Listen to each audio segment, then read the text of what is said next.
welcome everyone to our participants to the fourth lecture in the lecture series Road to COP26 CMA 3 in Glasgow. This lecture series is co-organized by the Center for International Law at the National University in Singapore with Professor Nilofer Oral, the IUCN World Commission on Environmental Law, and the Durham University Law School with Associate Professor Petra Minorov, who will also be our speaker today at the lecture today.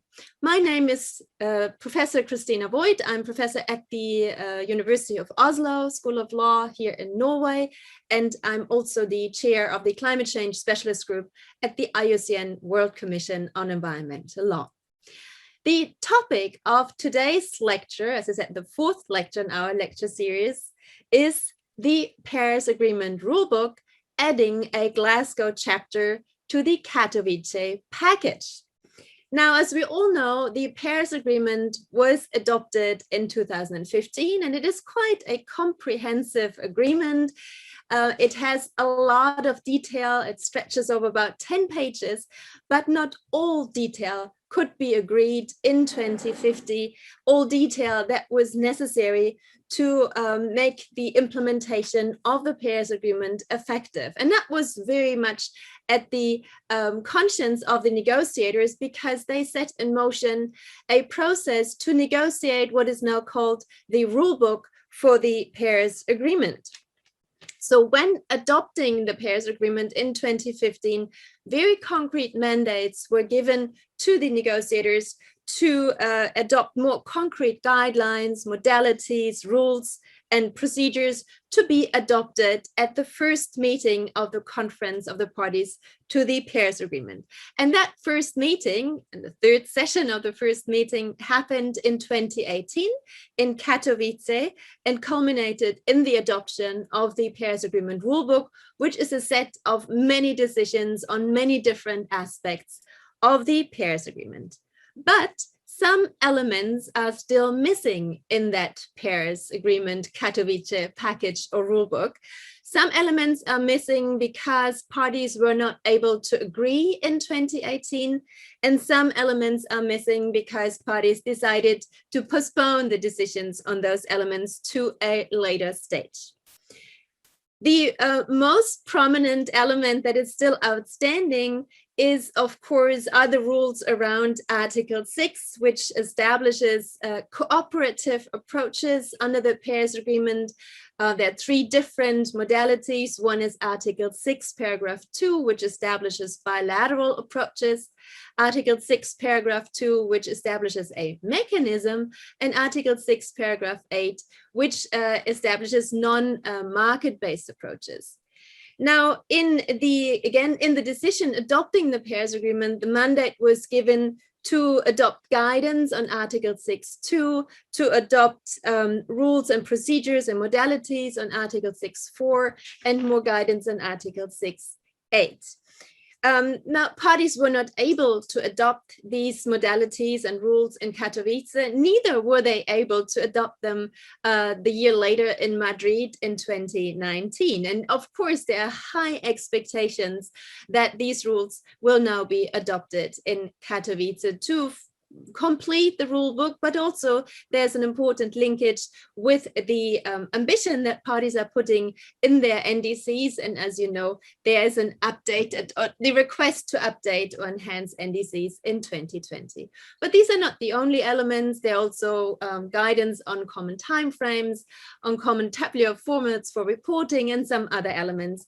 And this is what this lecture today will be all about. What can we expect from the Glasgow chapter to the Katowice package? And it's a great pleasure for me to introduce today's speaker, today's lecturer, Associate Professor Petra Minorov. Petra is a dear friend of mine. She is also a very well-known academic in the field of climate change. She is Associate Professor of International Law at the Durham University Law School. She is also the academic lead for COP26 at Durham University, and she is the co-director of the Global Policy Institute at Durham University.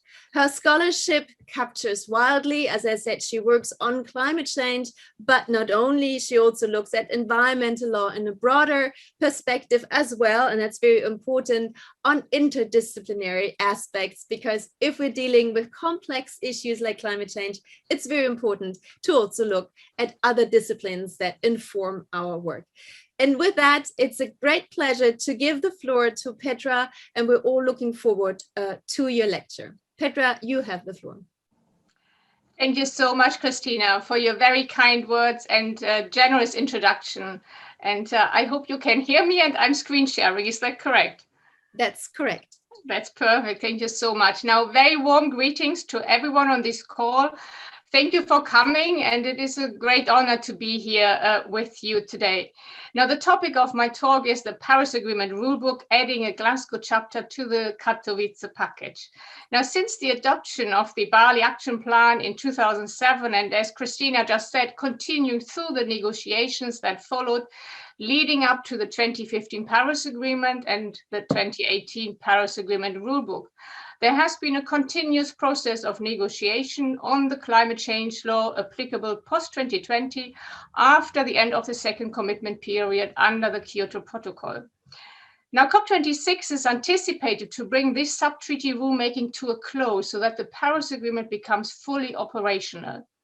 With this presentation today, I would like to provide you with some information on some of the existing guidance under the Paris Agreement Rulebook and the important crunch issues that need to be decided at CMA3 in Glasgow, especially on Article 6 Paris Agreement. Now, Article 6, as we've just heard already, concerns the so-called market and non-market instruments. Finalizing these in Glasgow is very important since markets are directly linked to increasing ambition. For many parties, especially those with fossil fuel resources in the ground, enhanced ambition depends on the availability of market mechanisms. So much of the success for COP26 and CMA3 will depend on the political will to wrap up the outstanding legal issues. And the Executive Secretary of the UNFCCC stressed that the overarching principle of maximizing progress and minimizing delay will be applied. So let's start at this point, I suppose. So this presentation is divided into three main parts. I start with some background and context information on the Paris Agreement and this cascade of decision-making that it has elicited and for which it has remained both, on the one hand side, the centerpiece of an international legal framework for climate action that needed to be defined, and also the pacemaker that through many underlying compromises and tensions has set the direction and speed of travel for iterative sub-treaty rulemaking. Now, I will concentrate my discussion concerning the existing rulebook on the guidance on informational requirements that was adopted by parties in relation to their NDC submission and on accounting because these provisions are relevant for Article 6 matters. Now, the second part will focus on the expected Glasgow chapter of the Paris Agreement Rulebook. I will concentrate on the challenges that Article 6 presents, but also briefly cover two other related methodological issues. And in the final part, I will offer some thoughts on the role of decisions that the CMA adopts from the perspective of general international law. The question concerning the legal character of decisions as a form of action in international law has gained new significance for two main reasons. Firstly, with the first submissions of updated and even second NDCs, some emerging state practice exists that can be used to scrutinize the extent to which the subsequent practice in the application of the treaty establishes agreement regarding the interpretation of the agreement in accordance with the Vienna Convention on the Law of Treaties. Secondly, and this is the main point I would like to draw your attention to in the final part, the ICJ, the International Court of Justice, in a recent judgment has strengthened the legal character of decisions in international law as opposed to recommendations. And this provides a new perspective for the discussion of the legal character of parties' decisions as a form of action in international law. Next slide, please. The Paris Agreement was adopted at the 21st Conference of Parties in Decision 1 CP21. It is a legally binding international treaty, and the 1969 Vienna Convention on the Law of Treaties is applicable to it. This convention just had its birthday last Sunday. Now, Decision 1 CP21 includes the Paris Agreement as an annex, and it provides a long list of detailed accompanying decisions. These decisions are important for the interpretation of the Paris Agreement, and in some instances, they set out more detailed rules than the Paris Agreement itself. For example, in relation to the goal on finance, the Paris Agreement famously remained silent, but Decision 1 CP21 sets out that prior to 2025, parties are required to set a new goal from a flow of $100 billion per year, taking into account the needs and priorities of developing countries. And Decision 4 CMA 1 decides to initiate this process at CMA 3. Next slide, please. The interpretative unit between the Paris Agreement and Decision 1 CP21 is complemented by the Paris Agreement Rulebook of 2018. Now, the entire rulebook consists of a list of 20 decisions, including 11 annexes with sets of guidance and rules on modalities that elaborate the different provisions of the Paris Agreement. Many of these decisions are highly technical in nature and contain very specific rules. There are also recurring themes that riddle the negotiations of the Paris Agreement, such as the role of self-perception and the need for prescriptive sub-treaty rules that effectuate the spirit of the treaty. So many of these skeleton provisions of the treaty reflect the compromises that parties could agree on, and this fine line between words that indicate a recommendation as opposed to a strict obligation. For the existing obligations, the battle lines are defined by the differentiation between procedural and substantive obligations. Now, all of these issues are framed by the underlying differentiation between developed and developing country parties that continues to be applicable, but much less at the forefront as it used to be. So when the Paris Agreement was adopted, it was already foreseeable that in trying to agree now on further decisions and guidance, tensions between groups and parties would resurface, and that the recurring themes would not only determine the substance of decisions and the guidance, but also the time frame for the adoption of these. So in some cases, this had led to considerable delays already. Next slide, please. As far as the existing rulebook is concerned, I will cover the guidance that was adopted in relation to the NDC submission and the accounting for NDCs briefly. Now, nationally determined contributions, or NDCs, are the core element of the Paris Agreement, and these must be communicated every 5 years in accordance with Article 4.9. Now, NDCs are maintained in a public registry, so everyone can look these up, and this is very important. They are, as I'm trying to illustrate here, self-defined by states, and therefore they differ. States decide how ambitious they want to be, and there's considerable freedom to design NDCs in terms of time frame, scope, and sectors that are covered. However, there are also provisions and procedures that attempt to streamline these targets and also to make them more ambitious over time.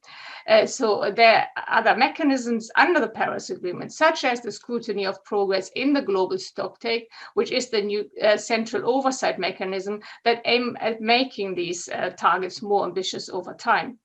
Now, especially the guidance on scope and coverage of NDC targets is important for the Article 6 modalities, and this concerns some of the methodological issues that I will address later. Next slide, please. Now, Decision 1 CP21 requested the ad hoc working group to develop 3 sets of guidance concerning the NDC submission in an attempt to make these NDCs more transparent and also to ensure that accounting for NDCs will be consistent. 2 sets of guidance were adopted: the guidance on information to be provided to facilitate clarity, transparency, and understanding, or in short, ICTU, and the guidance on accounting for NDCs. The guidance on features of NDCs was also anticipated to be adopted at CMA1. However, no agreement on this set of guidance was reached, and this agenda item has been deferred to CMA 6 in 2024.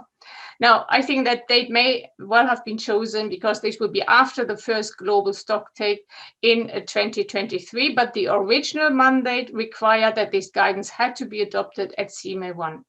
Next slide, please.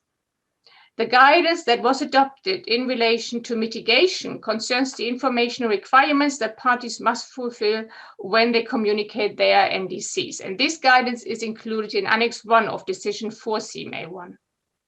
There is an expectation that this guidance will be increasingly stringent applied. So as we move from the round of first NDCs to second and subsequent NDCs. For the first NDCs, the informational requirement remains a strong recommendation, whereas for second and later NDCs, the wording shall implies the mandatory character of this requirement.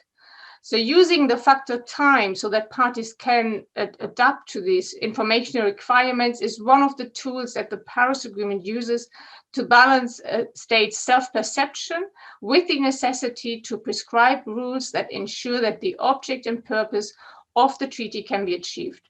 Now, this is the first international agreement that uses the factor time in such a way to turn a strong recommendation for parties into a legal obligation. And this approach is also reflected in Article 3 of the Paris Agreement, where progression is used as a cross-cutting provision.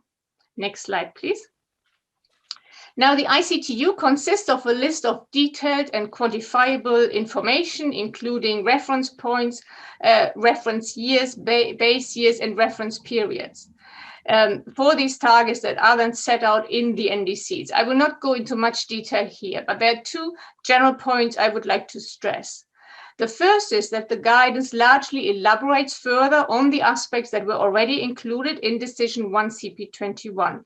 And these include an explanation of the scope and coverage of the target, information on planning processes for the NDC preparation and implementation, how the party considers its NDC to be fair and ambitious, and how it contributes to the objective of Article 2 UNFCCC. And next slide, please. So the second point is that the ICTU includes several new aspects that were not part of these indicative list of Decision 1 CP21. And this is interesting because it underlines this process of iterative rulemaking. This can go beyond what was originally anticipated by parties, such as in this instance, or it can fall short of meeting the expectations because no agreement on a full set of guidance can be reached, as was the case for the NDC features. Now, in this instance, the ICTU requires, in addition, parties to provide information on mitigation co-benefits resulting from adaptation actions.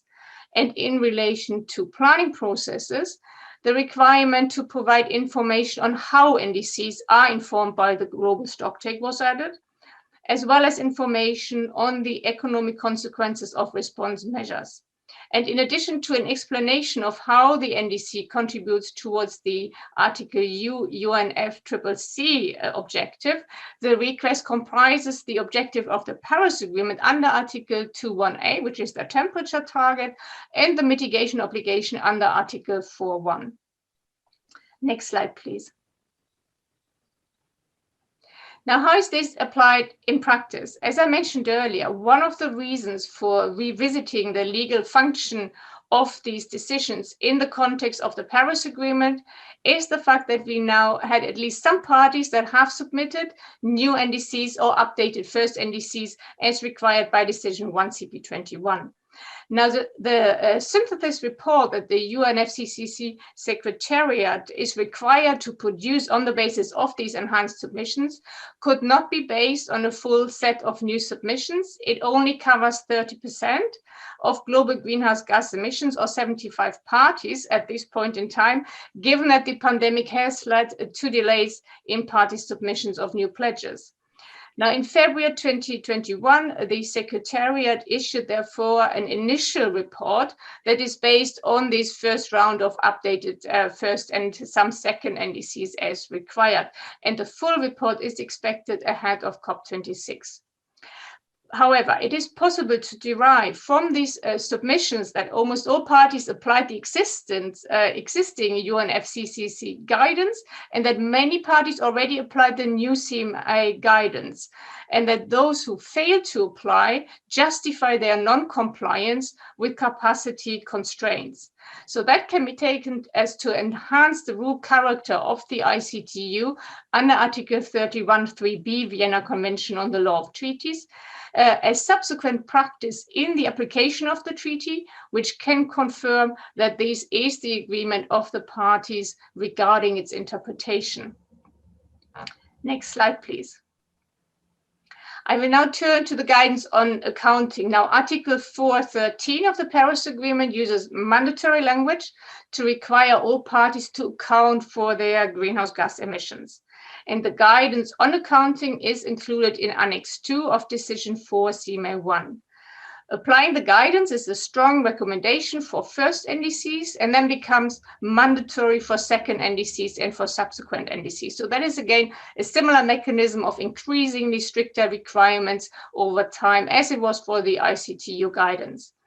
Now, the accounting information will be part of the biennial transparency report that must be submitted by all parties and for the first time by 31st of December 2024. Now, again, I will spare you too many details here, but I want to point out that accounting for anthropogenic emissions and removals in parties' NDCs must, as a general rule, be in accordance with the methodologies and common metrics assessed by the IPCC and pursuant to Decision 18 CMA 1 on the Enhanced Transparency Framework. Now, this seeks to ensure that all parties will deliver comparable accounting information. Parties can continue to use their methodologies or other than those assessed by the IPCC, but if they do so, they must provide information on their own methodology. Next slide, please. Before I turn to the Glasgow chapter, I would like to say a few words about the legal nature of this NDC commitment and the link between markets and ambition. Now, in terms of the NDC commitment and the legal nature of NDC targets, there has been some discussion in the literature on the question if NDCs are legally binding on states. It is undisputed that there is a legal obligation under international law to submit NDCs every 5 years. However, the question is if that entails that the NDC is binding on states. In other words, are they obliged to meet their NDC targets? And that has been contested in the literature. I think that this question has been decided for the UK in the case Friends of the Earth and Secretary of State for Transport concerning the third runway in Heathrow Airport. But of course, we can discuss this. This is a case that has been criticized for various aspects, and I'm more than happy to discuss it.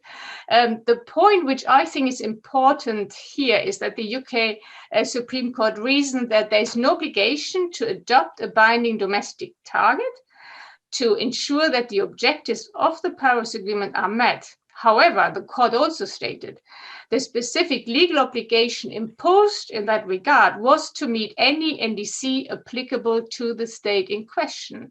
So therefore, at least at the domestic level, once the NDC is submitted, the target is legally binding. So I should add that in some continental countries, there has been legislation passed to ensure the bindingness of NDC targets as well, which is of course important for accountability of governments, and climate litigation is a key driver in that context. Next slide, please. Now, the second point, and with that I move into the second part of the presentation, relates to the connection between markets, instrument, and ambition. And that concerns the ability to achieve any of the 1.5 degrees Celsius scenarios. Whether or not we can achieve this temperature target largely depends on what happens in growing economies that are rich in fossil fuel resources. In these countries, where often the population is also growing rapidly, there is a clear link between poverty eradication and very concrete plans of using fossil fuel resources that are still in the ground. Just one example, Uganda is considering fossil fuel exploration projects and at the same time has just passed legislation to give full effect to the Paris Agreement. Now, the challenge here is that this link is replaced with an equally strong connection between a growing GDP and mitigation of greenhouse gas emissions. In other words, countries must be convinced that there are clear economic advantages in the short and long term if they abstain from adding further fossil fuel infrastructure. So before I move to the discussion on Article 6 and the methodological issues, let us take a quick look a bit closer at the synthesis report. Next slide, please. Now, as I mentioned earlier, this synthesis report is only based on some submissions, more concretely on 48 new or updated NDCs. In terms of achieving the temperature target, this initial report demonstrates that in 2030, emissions will only be 0.7% lower than in 1990. Now, the Intergovernmental Panel on Climate Change, the UN's Advisory Panel on Climate Science, in its 1.5 degrees Celsius special report, stated that to be consistent with global emission pathways, with no or limited overshoot of the 1.5 degrees Celsius goal, global net anthropogenic carbon dioxide emissions need to decline by about 45% from the 2010 level by 2030, reaching net zero around 2050. Now, estimated reductions based on the submissions so far fall significantly short, as you can see here, of what is required, demonstrating the need for parties to further strengthen their mitigation commitments under the Paris Agreement. Next slide, please. Now, I'm not going to explain this graph in full detail, but just to point out two aspects that are important here. Now, firstly, it becomes clear here in this graph that there has been progression compared to the business as usual scenario and the first NDCs that were submitted in 2016 as INDCs at that point in time. But secondly, I would like to draw your attention to the red rectangle that I inserted here. So especially significant would be the progression in the lower emissions end. And these deeper reductions relate to the conditional pledges in NDCs. Now, some states make unconditional pledges and further conditional pledges. They will make deeper reductions on the condition that market mechanisms become available in addition to financial and technological support. So in other words, ambition levels depend for some parties with these conditional elements in their NDCs on the operationalization of Article 6. And for all of us, achieving this temperature target depends on the existence and quality of the guidance that will be adopted. Next slide, please. Now that brings me now to the agenda item of Article 6. Now, the subsidiary body for scientific and technological advice, one of the two permanent bodies of the UNFCCC that also serves the Paris Agreement, was endowed with a mandate to develop the relevant guidance on Article 6. I will now briefly explain the modalities of Article 6 to the extent that they are already shaped before addressing some of the main crunch issues. Now, there are three modalities of cooperation in Article 6. Article 6.2 speaks of cooperative approaches. Article 6.4 outlines a mechanism, and Article 6.8 introduces non-market approaches. Next slide, please. Now, Article 6.2 and Article 6.4 are both market-based. They involve mitigation outcomes, so-called internationally traded mitigation outcomes, or ITMOs. So these can be traded on carbon markets. But Article 6.8 envisages non-market and holistic approaches that do not involve trading of mitigation outcomes. Now, the non-market approaches can, for example, relate to measures on biodiversity protection and nature-based solutions. So let's look into that in a bit more detail. Next slide, please. So Article 6.2 provides flexibility to parties in choosing these cooperative approaches and in building coalitions. These can be bilateral or multilateral, and these are not subject to CMA oversight. However, parties must apply robust accounting consistent with guidance adopted by the CMA. So this is the CMA that hopefully now can be adopted at CMA 3 in Glasgow. Now, the approaches that this modality envisages can be sectoral, project-related, or carbon trading schemes. Next slide, please. Article 6.4 introduces a mechanism that is anticipated to contribute to mitigation of emissions and support sustainable development. So other than the approaches under 6.2, this mechanism will operate under the authority and guidance of the CMA, and it will be governed by a supervisory body. So therefore, there will be an application process for cooperative projects under this Article 6.4 mechanism. And Article 6.5 demands that emission reductions that result from the 6.4 mechanism will not be used to demonstrate the achievement of the host party's NDC if used by another party to demonstrate the achievement of its NDC, so only used once. Mitigation outcomes that are generated by the 6.4 mechanism can be used in one of the 6.2 approaches, and if that is the case, they also become ITMOs. Next slide, please. Now, the ultimate purpose of the framework of non-market approaches and the effect of this purpose on the work of this program is contested. Now, one school of thought sees the framework as a mechanism in itself that is to be designed to ensure that resources for the implementation of non-market approaches are made available. So it's about the resources to make these available. A second school of thought sees the framework as an instrument for sharing of good practices and sharing of information. So the question is here really, is the function of the work program to make funding opportunities available to parties, or is it really an approach in and of itself where, for example, links with other and more broader aims can be established, such as biodiversity protection, as for example in decision 1 CP21, parties have stated that these could involve the essential contribution of nature to addressing climate change and its impacts and the need to address biodiversity loss and climate change in an integrated manner. And as you know, there's also a conference of parties under the Biodiversity Convention in October this year. Now, next slide, please. So what happened in the negotiations so far? Now, during COP23 or CMA1, the subsidiary body was tasked with developing a first set of informal text on all three modalities. Next slide, please. Next slide, yes. So yeah, at COP24 now, the subsidiary body on the scientific and technological advice submitted text on all three modalities to the CMA, and several attempts were then made to defer most contentious aspects and to agree on others. However, no agreement could be reached. So the result was then that the presidency text was taken at that point as the basis for future negotiations.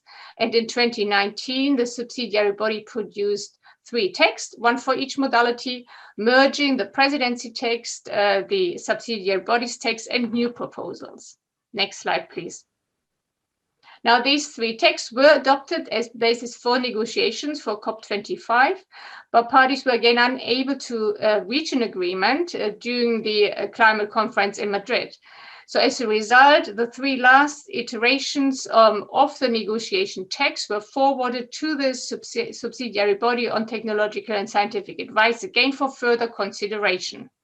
Next slide. So that brings us to the present. So taken from the co-chair summaries of the presidency's consultations in March and April this year ahead of COP26, there has been a constructive and informative consultation, and the parties have demonstrated a clear commitment to find solutions to the outstanding issues so that parties can adopt full decisions at COP26, CMA3, and CP16. So we've neglected that. That would be the 16th conference under the Kyoto Protocol to enable rapid and full implementation and operationalization of Article 6, and to address the issues of CDM transition. So parties have acknowledged the need to resolve the issues. But there's currently no agreed negotiation text, and nothing is agreed until everything is agreed. Now, next slide, please. I would like to delve a little bit deeper into the crunch issues. So while these seem to be technical in nature, they are highly political, and our climate futures will depend on how and when these are going to be resolved. It will really depend also on the substance of the guidance, whether or not emissions in some of these market-based approaches increase or not. Now, on all of these issues here, there are currently groups and parties invited to submit their positions. And these issues concern the question of financing for adaptation, the application of the requirement to make a corresponding adjustment for use of ITMOs towards NDCs and other mitigation purposes, and the transitioning of the CDM. Now, in addition to that, and given that the guidance has already been delayed, party submissions on ensuring rapid operationalization of all of these modalities and on enabling ambition in Article 6 instruments are also invited. I will concentrate on the first three legacy issues and address these in turn now. Next slide, please. Now, the first issue is financing of the adaptation fund through a share of proceeds of the market mechanisms. Article 6.6 requires the CMA to ensure that the share of the proceeds from activities under the mechanism of 6.4 is used to cover administrative expenses as well as to assist developing country parties to meet the costs of adaptation. Now, several options are discussed for the rate, with some parties arguing for 2%, others for 5% or higher, or at a progressive rate. So this needs to be decided. But the main contentious point is the question if a share of funds should be levied from both modalities, so Article 6.2 and Article 6.4. Some parties argue that they should be the case, not to disadvantage one of the modalities. This is opposed by others that argue that the wording of the Paris Agreement does not provide a mandate for applying share of proceeds in respect of cooperative approaches under Article 6.2. Now, one way forward may be that voluntary contributions commensurate to the rate of those under Article 6.4 are agreed. A few parties suggested this approach could be a useful starting point for discussions this year. It has also been stated by a party that this could be the landing ground, but views have differed on how to exactly now move forward. Next slide, please. Now, a major issue is the application of the requirement to make a corresponding adjustment. So this requirement does not exist in the Paris Agreement. It stems from decision 18 CMA 1, and I will explain the systematic behind this in a minute. Now, that decision concerns the Enhanced Transparency Framework, and it defines that the subtraction of sold ITMOs from national emission balances and additions of acquired ITMOs must be made for both use of ITMOs towards NDCs as well as for international mitigation purposes. There is no agreement amongst parties that the use of ITMOs towards outside NDCs, that is for other purposes, should be allowed, and there is no agreement on the question what these other purposes are. It could either refer to outside of the sectoral scope or beyond the mitigation action specified by the NDC. And some parties in the most recent submissions have stressed how difficult it will be to define whether or not an ITMO has been generated within the NDC.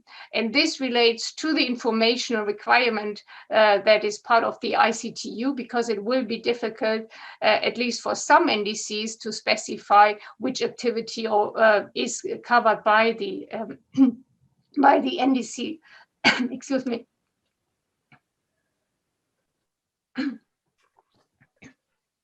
It is further disputed whether corresponding adjustments need to be undertaken, and if so, at which point in time. Now, just to mention again here, this discussion does not only affect Article 6.2, since the mitigation outcomes that are generated under the mechanism in 6.4 can also become ITMOs if they are authorized by the host party for use by another party and therefore used outside of the host country. Now, some parties disagree with the entire approach of defining informational requirements under the Enhanced Transparency Framework in the absence of an agreement on the Article 6 modalities. Next slide, please. Now, let me quickly explain how the decision that was taken under the Enhanced Transparency Framework comes in.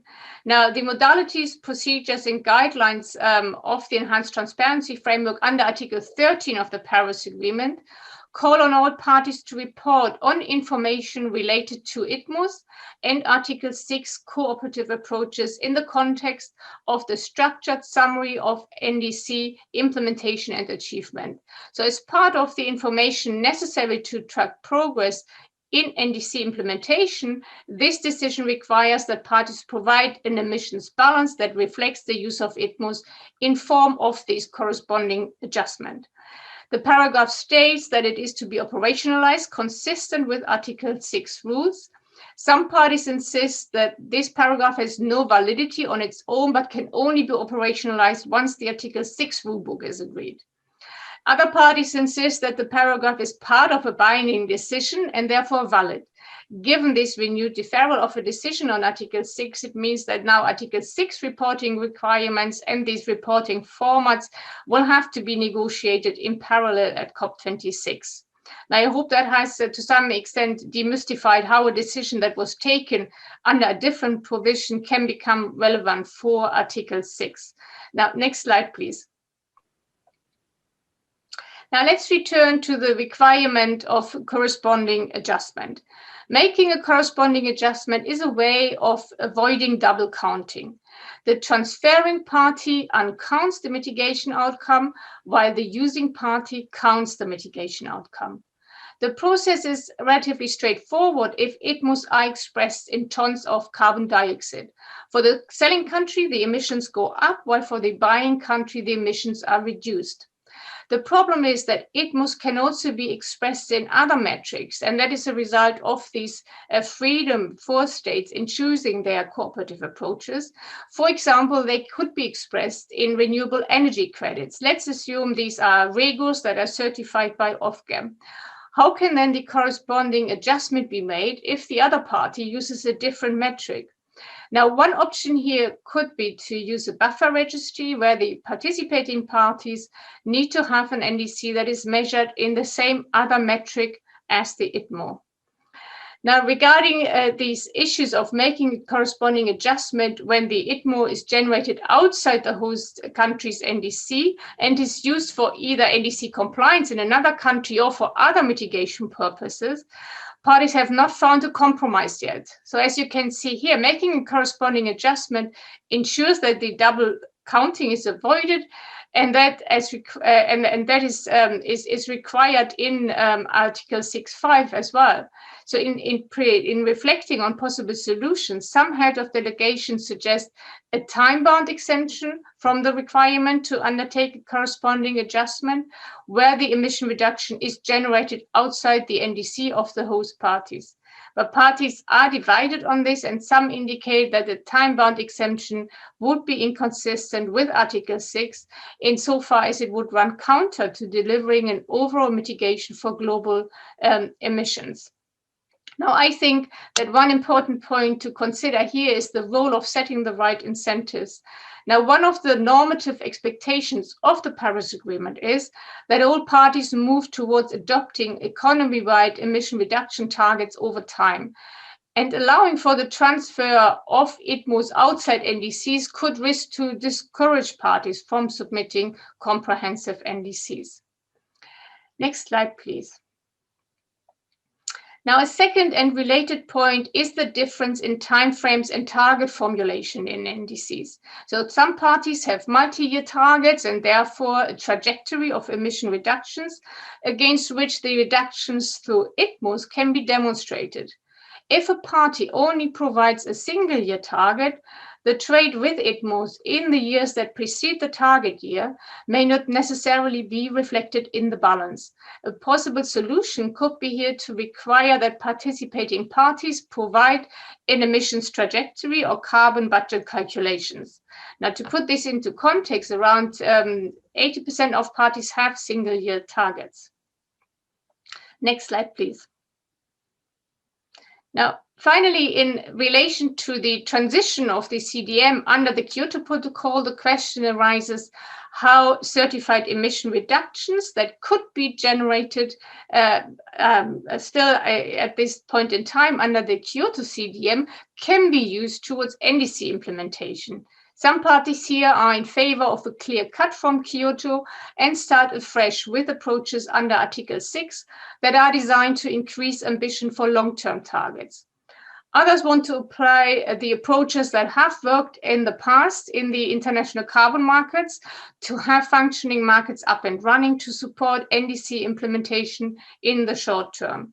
A compromise could be to have a cutoff date for either the registration of eligible activities under the old CDM or for the use of certified emission reduction units. Next slide, please. Now, there's some other important methodological issues that are also on the agenda and which I will just explain quickly. Agreement on these is also important.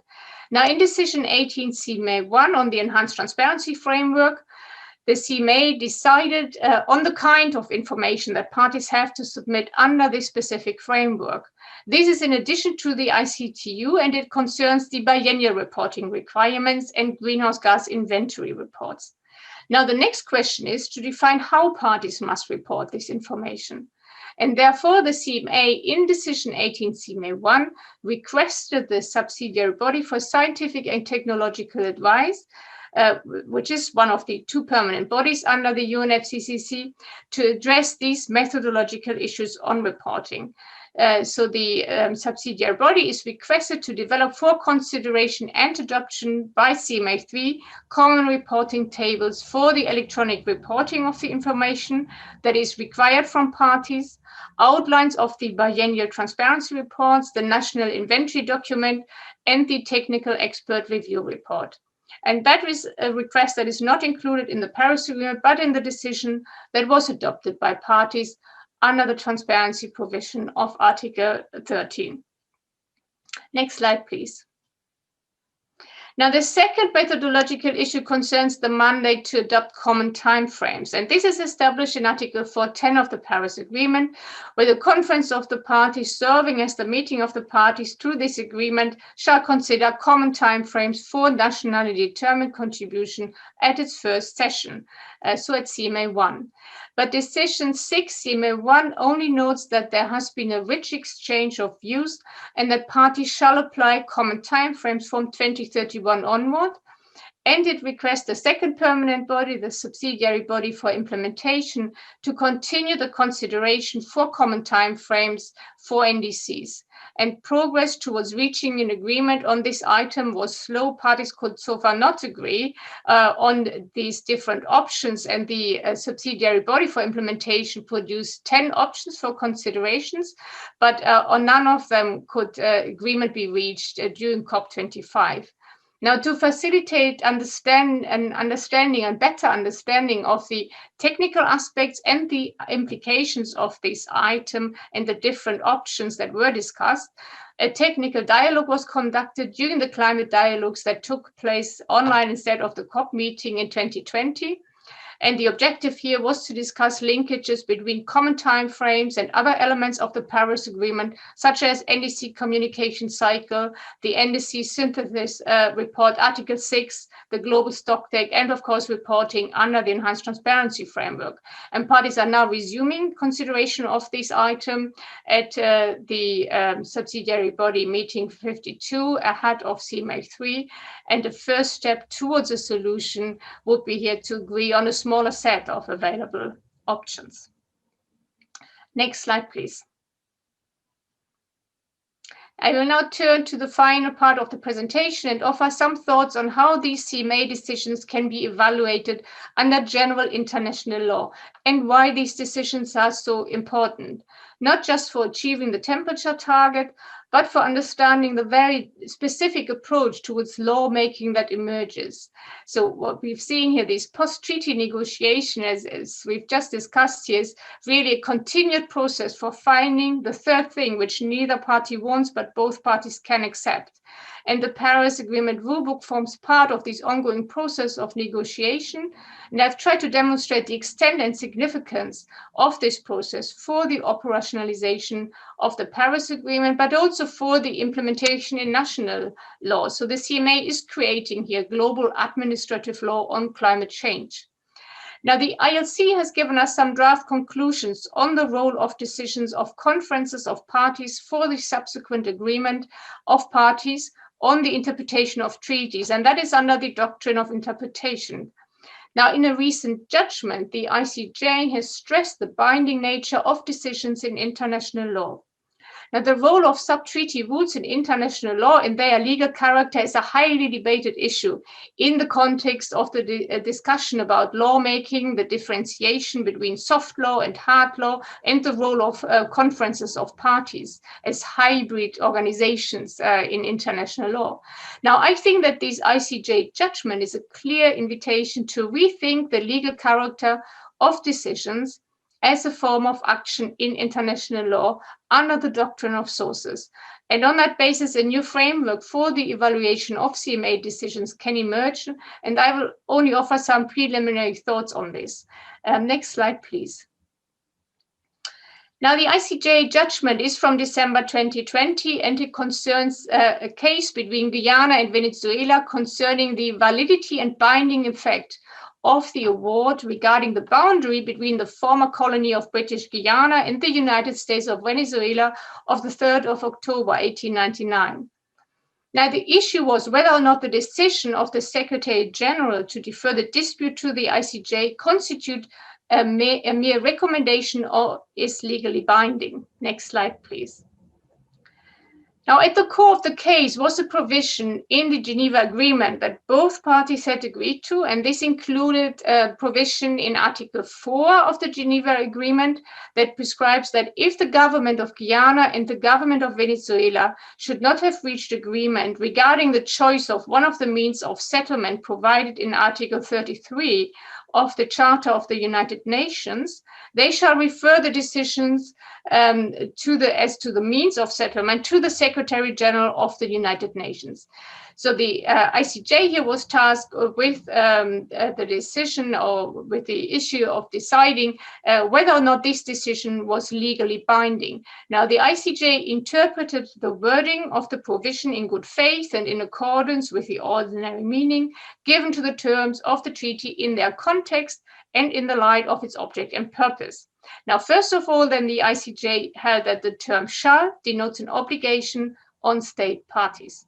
And secondly, the court explained that as regards the word decision, it is not synonymous with recommendation and suggests the binding character of the action taken, in this case, by the Secretary General. And it then reached the conclusion that these terms taken together indicate that parties made a legal commitment to comply with the decision of the third party on whom they conferred such authority. And then the court said, in this instance, the Secretary General of the United Nations. So therefore, the court implied that this is just one of the instances where a decision can be legally binding. Now, the court held that the decision taken by the Secretary General in accordance with the authority conferred upon him under Article 4 of the Geneva Agreement would not be effective if it were subject to further consent of parties for its implementation. An interpretation of Article 4 that would subject the implementation of the decision of the Secretary General to further consent by parties would be contrary to this provision and to the object and purpose of the agreement, which was to settle the dispute between parties. Next slide, please. Now, this confirms the finding of the ILC in the draft conclusions on subsequent agreements and subsequent practice in relation to the interpretation of treaties. Now, there the ILC found that decisions of parties, meetings, or conferences can be legally binding.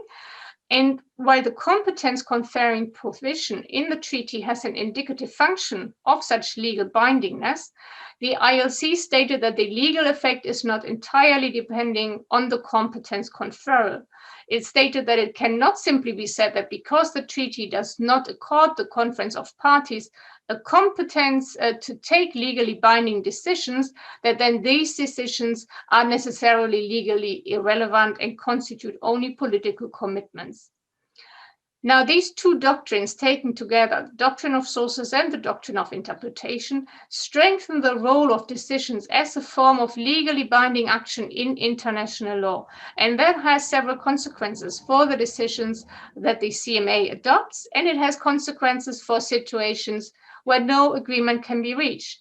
Now, this latter point is particularly problematic in situations where the CMA is explicitly required to decide on a set of guidance at a certain point in time, for example, as discussed during its first session.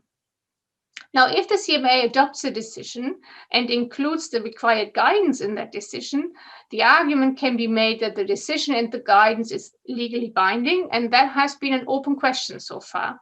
Now, Jose Alvarez has made the famous argument that lawmaking in international law equates to compliance pull. So there was always great uncertainty in relation to the qualification of decisions as a form of lawmaking. And I think the ICJ has now, for the first time, taken the opportunity to stress that decisions as a form of action in international law can have a binding character, not only because these are factually complied with, but also because they are a source of law. So thank you very much. Last slide with thanks. And over to you, Christina. Thank you so much, Petra. Thank you so much for this comprehensive overview over the outstanding issues for Glasgow, but also how they are linked and framed in the Paris Agreement and the decision adopting the Paris Agreement and in the Rulebook. It is a complicated setup, but you made it comprehensive and easily accessible for everyone. So thank you so much for your effort. And thank you also in particular for your reflections in the end. What this all means for from an international law perspective. Is it law? Is it just guidance that is not legally binding? Thank you so much. We've got two questions in the Q&A, and I asked the participants, please add your questions in the Q&A box. I'm happy to go through them. The two questions are concerned with the market mechanism, but before we get there, I take the privilege to ask you a question which kind of binds your last points to your first points. You say the CMA is creating global administrative law by taking decisions. Now, I think there's some truth to it, but I think it's a bit more tailored to the anchoring in the treaty itself of what the CMA is requested to do. And just two examples. In the beginning, when you were talking about ICTU guidance and accounting guidance, when ICTU is it's a legal obligation in Article, what is it, Article 4, paragraph 8, which says in communicating their NDC, each party shall provide the information. So it's a legal obligation. And then the CMA was required to adopt more specific guidance. And the question is that guidance then legally binding because it is guidance to a legal obligation? And the same applies for the accounting guidance because Article 4, paragraph 13, as you said, says parties shall account for their NDC. So we have a legal obligation and the CMA develops more specific guidance. Is that guidance legally binding because it is guidance to a legal obligation? That would be interesting, not just because the CMA adopted a decision. And a related question is with regard to the outstanding work on Article 6.4, because here, in the mandate to the CMA, actually the word rules is used. Paragraph 37 of Decision 1 CP21, which sets up this mandate for the CMA to develop rules on the carbon mechanism, is actually using the word rules. That's the only place we have that. And the question is, because the CMA is requested to develop rules on the carbon market mechanism, does that indicate that these rules are legally binding? I'll leave you with that, the first question, and I'll go to our audience's question right after that. Yeah, thank you very much. These are really interesting points that you're raising, and I have spent a lot of time thinking from the perspective of the doctrine of interpretation in particular about this question of what happens if there is a clear mandate, but also a clear legal obligation that is then further defined in the guidance that is adopted. And I think even so, under both doctrines, even under the doctrine of sources, you would find a legal obligation to apply the guidance in full if we have a clear legal obligation in the treaty, a mandate to adopt a decision that repeats the legally obliging terminology, and then the guidance that also gives no leeway to parties. So that would be a really clear case. We don't often see that. So what happens here with the ICTU and with the guidance on accounting that is required as a legal obligation under 413, we have a decision that repeats the legally obliging terminology of the Paris Agreement. But then for the ICTU, we have the limiting phrase of as applicable, and we have in the accounting guidance the limiting phrase of as appropriate.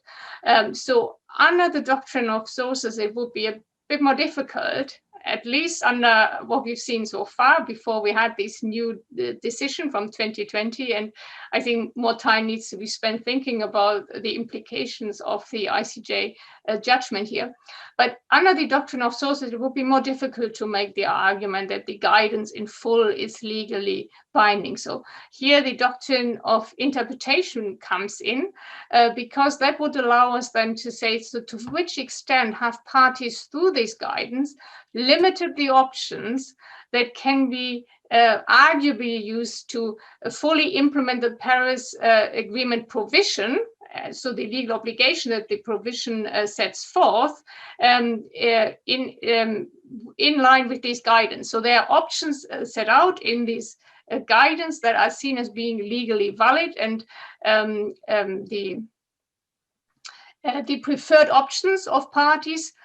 But because there is still leeway, it would be more difficult to say there is no other way of implementing the provision. I think that is really the crux to which we come here. So, of course, a set of guidance that doesn't give that leeway is always the preferred option.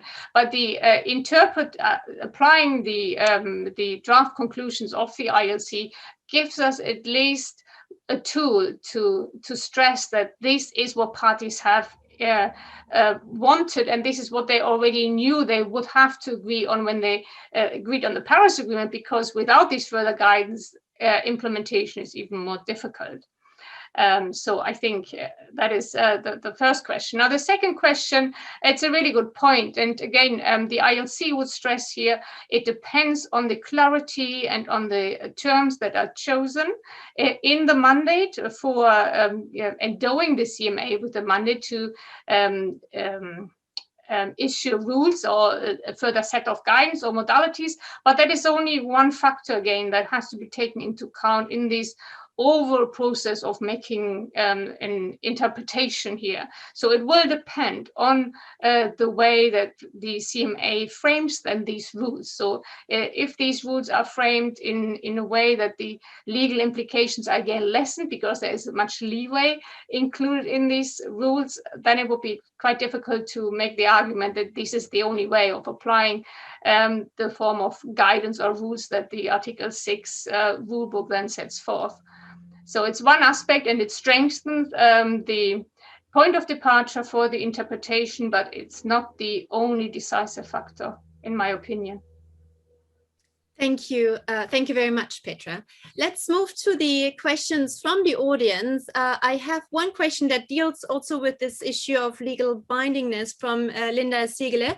And she asks, if decisions have a legally binding character, how might the resulting obligations be transposed into domestic legal systems? Consider that we have monistic and dualistic legal systems. Yeah, so I think that is probably, thank you very much, Linda, a question that relates to the case that I have mentioned. Now, we have, as you say, we have these different systems, although I think monism and dualism are always only the starting points. We have almost no system that is either one. So we mostly see a mixture. And even coming from a continental country that also has a dualist approach, it is still surprising to realize that even the ratification of a treaty does not mean that this treaty necessarily plays a role in the domestic legal order. So, I mean, in this case that I also referred to, the UK Supreme Court clearly said that even the ratification of the Paris Agreement does not entail that the Paris Agreement as such becomes government policy. So we know it doesn't become law of the land, but it also is not amounting to becoming government policy here. Now, in a country that has such a strict dualist approach towards treaty law, so we're not talking about custom international, just towards treaty law, I think it would be really difficult to make the argument that a binding decision is binding at the national level, because that's not even the case for a treaty that has been endorsed by Parliament, and that's even more complicated than for a decision that is an executive decision at international level. And I think that will probably also be the case until we see further work be done around this role of decisions in national law, even for monist countries such as the Netherlands. Although the argument would be much easier to make there, that you say that the Paris Agreement is immediately applicable in the law of the land, and then with that, the binding decisions that are taken under the treaty. But for the UK, it's been decided, I think. I mean, it's in paragraph 71 of that decision. I think it's I wouldn't argue that this is just obiter dicta. So it's part of the reasoning, and therefore the court here has agreed that NDCs, once they're set as such, and the targets in these NDCs are binding on the state. Thank you,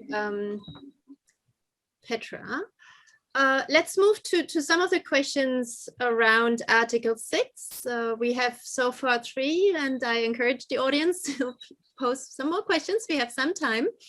The first question is from Nora Gallagher, and she asks, and I think she may have posted this question before you actually went to this issue, but she asked, do I understand that the CDM is to be phased out in favor of Article 6? She says Article 6.2, but I think she meant perhaps Article 6.4, the mechanism. And then she asks, will there be the same approval and verification processes? Will they continue, or will they be replaced by something else? Again, a really good question. And I think for some of these questions around Article 6, I would need to have the crystal ball, and I don't have that. So I think there are these two different school of thought, as I tried to explain. So one, some parties want to depart from the Kyoto CDM and want to start afresh with the mechanisms under Article 6, because they are designed in a slightly different fashion. They really are designed to increase ambition, but also have the anticipation that parties will have long-term targets, where under the CDM we have a different layout, so to speak. We have one party that has a target, and the other participating party doesn't have a target. So there is a different starting point, and also these mechanisms serve slightly different objectives. So for those parties who see these long-term goals and the achievement of long-term goals through the Article 6.4 mechanism as the main objective, they want to have a clear departure, and other parties want to use these because they have worked in international carbon markets and they are still up and running. I mean, the CDM has generated 2.02 billion certified emission reduction credits. So one of the reasons why there was no agreement at COP25 was the fact that at that point in time, there was no clarity about the implications that it would have if either decision would be adopted. So how many certified emission reductions are still circulated, so to speak. So for the other strong opponents now of the first view I've tried to outline is the second school of thought. They would argue that there should be a use of the Article 6 of the Kyoto CDM under the 6.4 mechanism, simply to have, an immediate tool or instrument to implement NDCs very rapidly now when the Article 6 rule becomes adopted. maybe the compromise will be somewhere in the middle, to have a cutoff date for saying after a certain date there will be no eligibility for these mechanisms under the old CDM, or a cutoff date for using the certified emission reductions. So these questions, there could be a compromise on these, using the factor time again to give parties the time to adapt to a new situation. I have a question in this regard, and maybe I can pick your brain here. I mean, the CDM was not without problems and difficulties, and it has a long history of improving itself, primarily through the decisions of its executive board.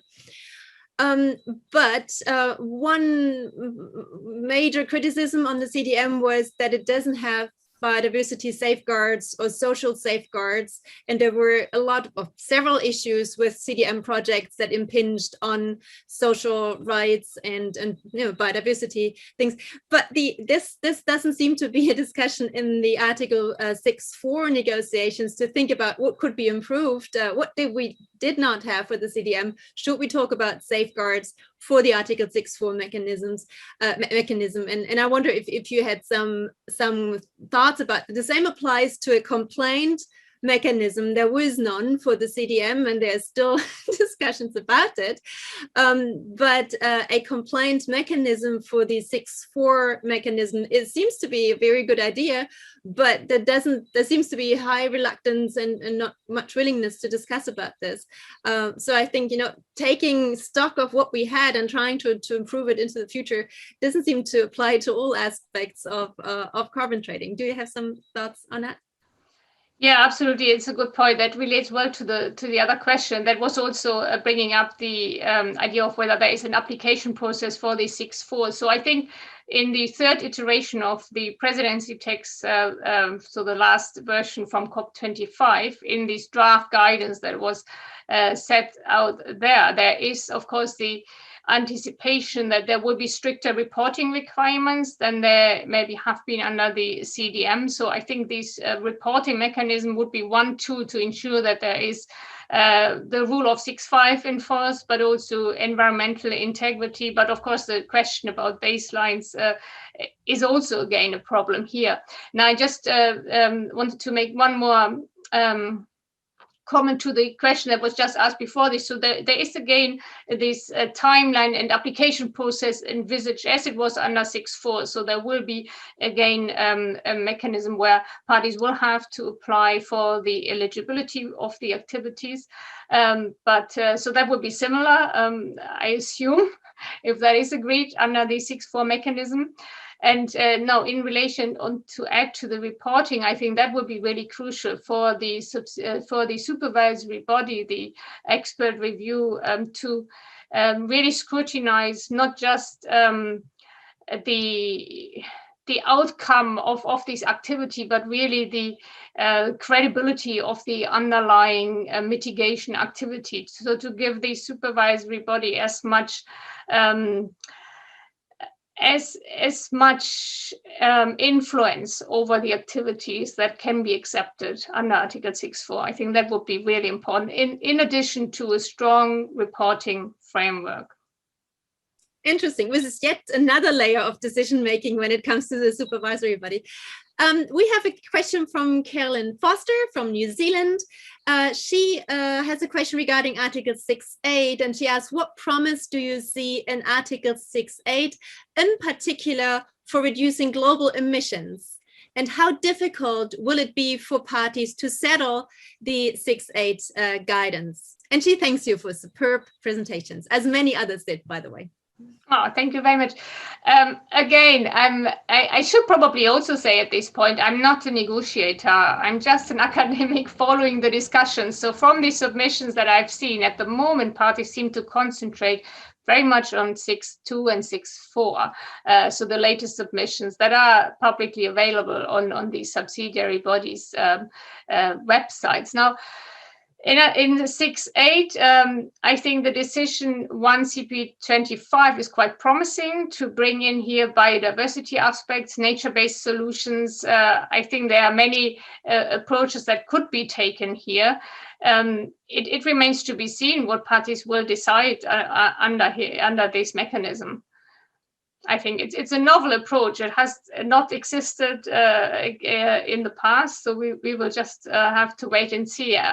My hope would be that this is more than just a mechanism to find out funding opportunities, but really a platform to create knowledge about best practices and aspects that have worked in other countries.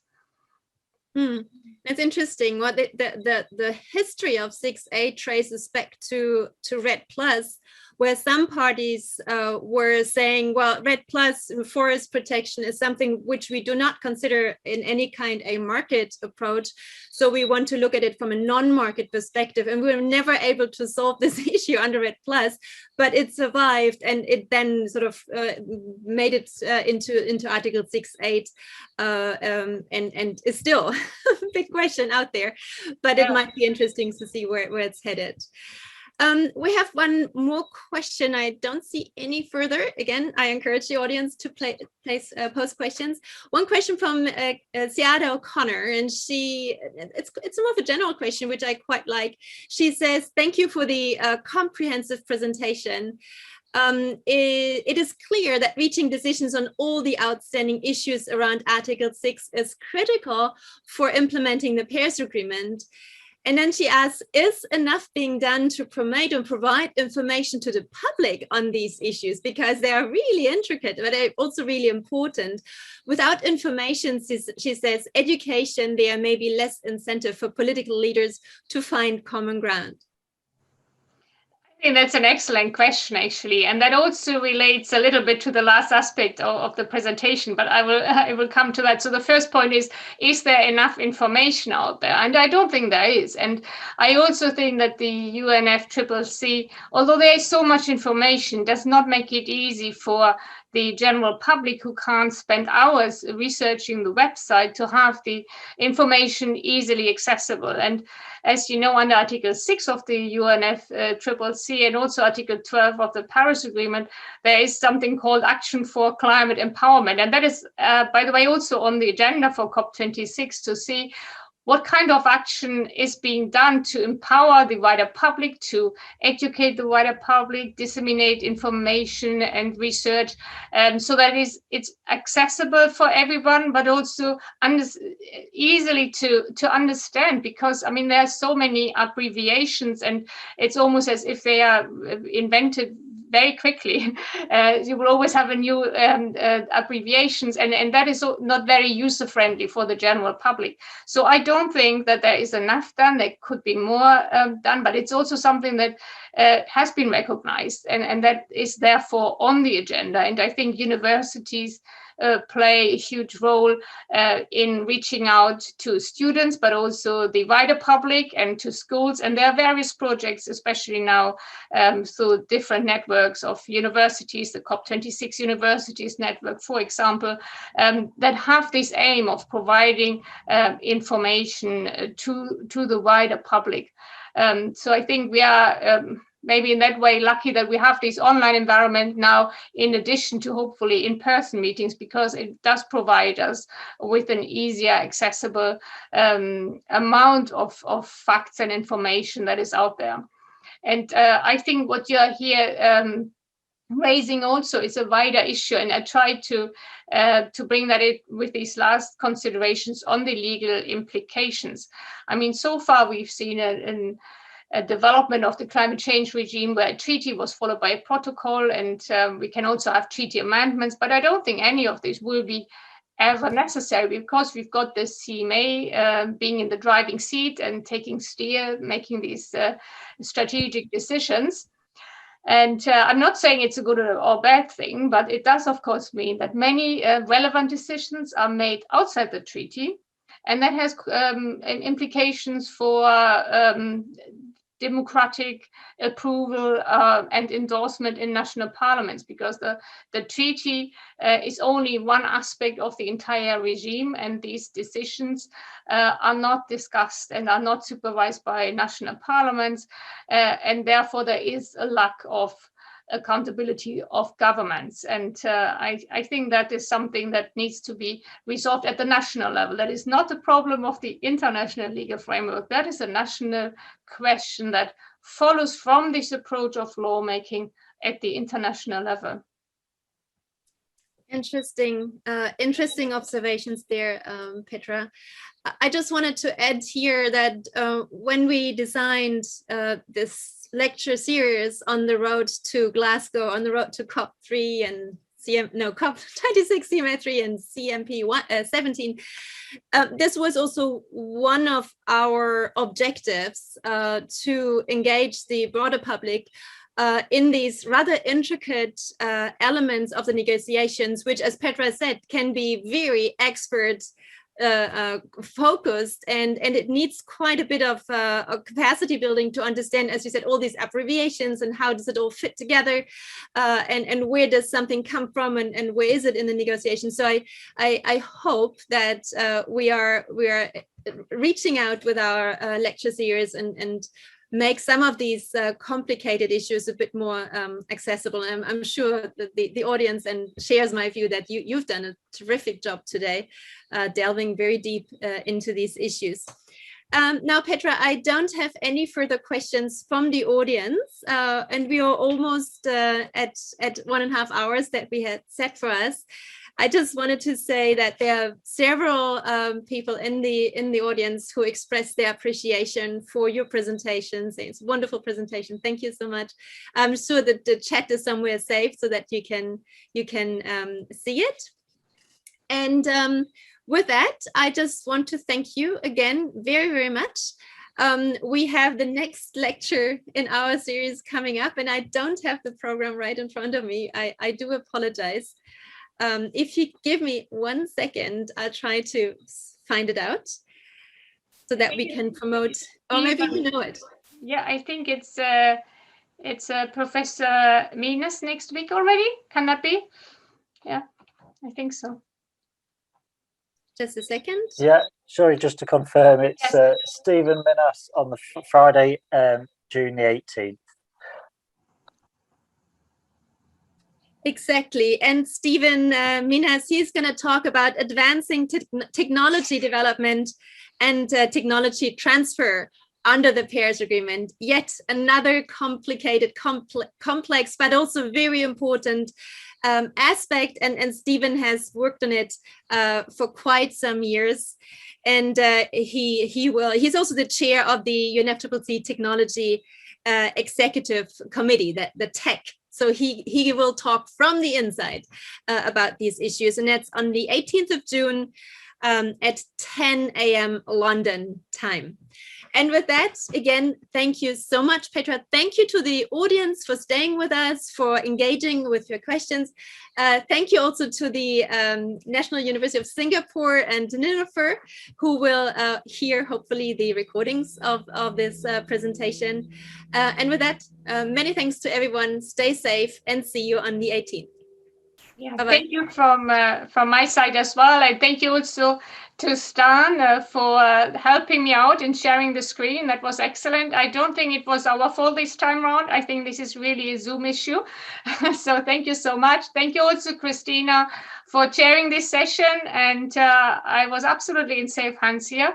So thank you. Thank you to the audience and for your excellent questions. And stay with us. As you've heard, the next lecture will again be very exciting. So hopefully we will see you all again very soon. Thank you.